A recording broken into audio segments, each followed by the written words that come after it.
स्वाभिमानी न्यूज चॅनलच्या बातमीपत्रात आपले स्वागत। मनपा निवडणुकीची आयुक्त नितीन कापडे यांनी पत्रकार परिषद घेऊन केली घोषणा। धुळे महानगरपालिकेच्या सार्वत्रिक निवडणूक 2025च्या तयारीबाबत धुळे महानगरपालिका आयुक्त नितीन कापडे यांनी आज पत्रकारांशी संवाद साधला। माध्यमांशी संवाद साधताना त्यांनी सांगितले की आयोगाच्या निर्देशानुसार येत्या 18 डिसेंबरपासून निवडणूक प्रक्रिया सुरू होणार आहे। राजपत्रित सूचना प्रसिद्ध केली जाणार असून निवडणूक व्यवस्थापनासाठी महापालिकेने 6 निवडणूक निर्णय अधिकाऱ्यांची नियुक्ती केलेली आहे। आचारसंहिता कक्ष, खर्च पडताळणी कक्ष आणि मदत कक्ष स्थापन केलेले असून उपजिल्हाधिकारी दर्जाच्या अधिकाऱ्यांना आचारसंहिता कक्ष प्रमुख म्हणून नियुक्ती केली असल्याची माहिती आयुक्त यांनी आज आयोजित पत्रकार परिषदेत दिली।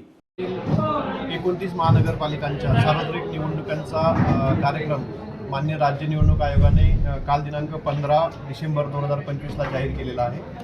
यामध्ये धुळे महानगरपालिका क्षेत्राचा सुद्धा समावेश आहे। धुळे महानगरपालिका सार्वत्रिक निवडणूक 2025च्या अनुषंगाने महानगरपालिका प्रशासनाने तयारी सुरू केलेली आहे। निवडणुकीचा कार्यक्रम साधारणतः 18 डिसेंबरपासून सुरू होईल। 18 डिसेंबरला निवडणूक कार्यक्रमाची सूचना राजपत्रात प्रसिद्ध झाल्यानंतर नामनिर्देशन पत्र स्वीकारणे, नामनिर्देशन पत्रांची छाननी, नामनिर्देशित वैध उमेदवारांची यादी प्रसिद्ध करणे, उमेदवारी मागे घेणे, निवडणूक चिन्ह नेमून देणे याबाबत मान्य राज्य निवडणूक आयोगाने एक दिनांकनिहाय कार्यक्रम घोषित केलेला आहे। या दिनांकानुसार आणि या कार्यक्रमानुसार महानगरपालिका क्षेत्रातही सार्वत्रिक निवडणूक कार्यक्रम पार पाडला जाईल याबाबत प्रशासन दक्षता घेत आहे।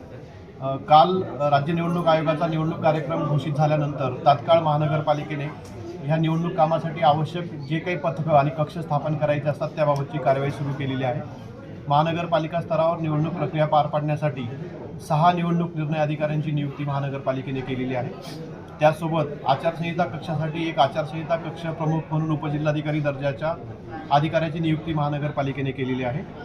महानगरपालिका स्तरावर उमेदवारांना दैनंदिन जो खर्च सादर करायचा असतो त्या खर्चाच्या पडताळणीसाठी खर्च पडताळणी कक्ष स्थापन केलेला आहे आणि आमचे मुख्य लेखापरीक्षक हे त्या कक्षाचे प्रमुख आहेत। त्याचबरोबर नागरिकांसाठी आणि उमेदवारांसाठी इलेक्शन संदर्भात, इलेक्शनच्या नियमांसंदर्भात, नामनिर्देशन पत्र दाखल करण्यासंदर्भात कुठलीही मदत आवश्यक असेल तर महानगरपालिकेने मदत कक्ष स्थापन केलेला आहे। या मदत कक्षाची माहिती वृत्तपत्रांच्या माध्यमातून आणि महानगरपालिका संकेतस्थळाच्या माध्यमातून सगळ्यांना उपलब्ध करून देण्यात आलेली आहे। त्याचबरोबर निवडणुकीमध्ये ज्या काही जाहिराती प्रसिद्ध केल्या जातात उमेदवारांकडून त्याबाबतची जाहिरात संनियंत्रण समितीसुद्धा महानगरपालिका आयुक्तांच्या अध्यक्षतेखाली स्थापन केलेली आहे।